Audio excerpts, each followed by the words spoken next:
प्रभाग 12 मधील झाड तोडताना शॉर्ट सर्किटने प्रभाग 11 मधील 150हून अधिक घरातील टीव्ही आणि इलेक्ट्रॉनिक उपकरणांचं नुकसान। सिद्धाळा गार्डन परिसरात झाडे तोडण्याचं काम सुरू असताना झालेल्या शॉर्ट सर्किटमुळे प्रभाग क्रमांक 11 मधील तब्बल 100 ते 150 घरातील TV, set top box, fridge, पंखे यासह विविध इलेक्ट्रॉनिक उपकरणांचं नुकसान झाल्याचा आरोप आता स्थानिक नागरिकांनी केला आहे। या घटनेमुळे परिसरात संतापाचं वातावरण निर्माण झालं असून नुकसानग्रस्त नागरिकांना तातडीने भरपाई देण्याची मागणी करण्यात आली आहे। सिद्धाळा गार्डनच्या मागील बाजूस काही झाडे धोकादायक स्थितीत असल्याने ती तोडण्यात यावीत अशी मागणी नागरिकांकडून गेल्या काही दिवसांपासून केली जात होती। त्यानंतर महापालिकेच्या वतीनं झाडं तोडण्याचं काम सुरू करण्यात आलं।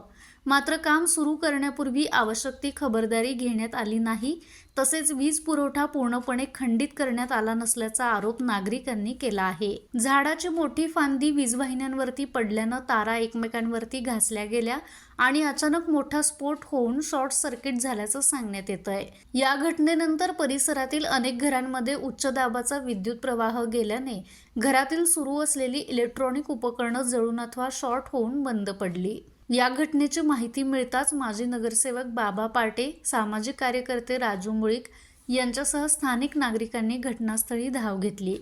यावेळी महापालिका प्रशासन आणि संबंधित ठेकेदाराच्या कामकाजाबाबत नागरिकांनी तीव्र नाराजी व्यक्त केली आहे। ठेकेदार आणि महापालिकेच्या संबंधित विभागाच्या निष्काळजीपणामुळे सामान्य नागरिकांचे लाखो रुपयांचे नुकसान झालंय। या प्रकरणाची तातडीने चौकशी करून संबंधित ठेकेदार आणि अधिकाऱ्यांवरती कारवाई झाली पाहिजे। गरज पडल्यास संबंधितांविरोधात पोलीस ठाण्यात गुन्हा दाखल करू असा इशारा बाबा पार्टे यांनी दिला। काय सांगाल, आज सकाळी झाड तोडली गेली मात्र यात नुकसान झाले पाहिजे कसं बघताय?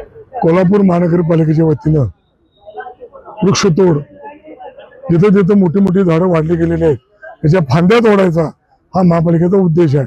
तो चांगला उद्देश आहे। नागरिक नगरसेवकांच्याकडे तक्रार करतात, नगरसेवक काम करून घेतात, पण आता या महापालिकेनं या नवीन टूम करून कॉन्ट्रॅक्टर नेमले गेलेत।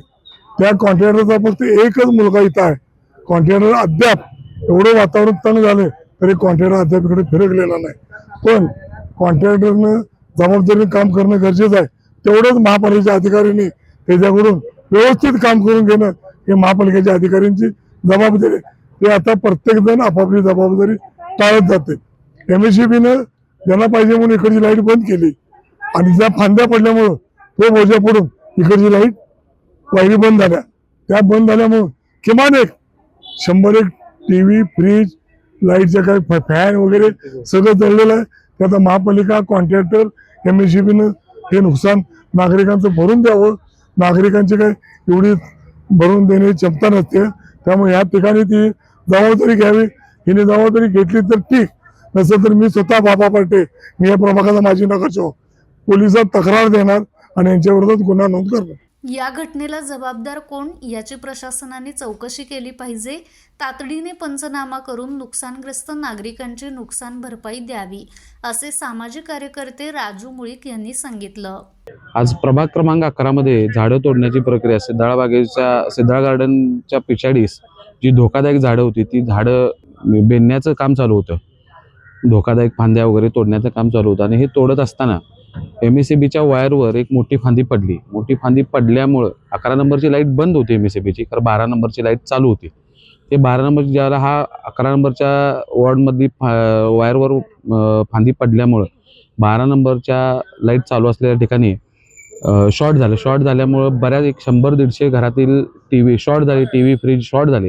आणि हे नुकसान सर्वसामान्य नागरिकांचं झालेलं नुकसान आहे, ते नुकसान भरून मिळावं एवढीच नागरिकांची अपेक्षा आहे, ते नुकसान भरून मिळावं। दरम्यान या घटनेमुळे परिसरातील नागरिकांमध्ये मोठ्या प्रमाणात असंतोषाचं वातावरण निर्माण झालं असून नुकसान भरपाई न मिळाल्यास महापालिका प्रशासन विरोधात धडक मोर्चा काढण्याचा इशारा सुद्धा इथल्या स्थानिक नागरिकांनी दिला आहे। माझा महाराष्ट्र न्यूज, कोल्हापूर। नोकरी असो वा लग्न, चष्म्याची अडचण आता होऊ देऊ नका. नंदादीप नेत्रालयात या आणि तुमच्या चष्म्यापासून मिळवा कायमची मुक्ती. कारण आता चष्मा घालवण्याची लासिक शस्त्रक्रिया फक्त 32,999 रुपयात. शिवाय 5,000 रुपयांपर्यंतचे लासिक स्क्रीनिंग अगदी मोफत. ऑफर मर्यादित कालावधीसाठी. तर वाट कसली बघताय, आजच कॉल करा 92-2000-1000. नंदादीप नेत्रालय, न्यू शाहूपुरी, कोल्हापूर. दृष्टी म्हणजे नंदादीप. ताज्या घडामोडी पाहण्यासाठी माझा महाराष्ट्र न्यूजला आजच सबस्क्राईब करा.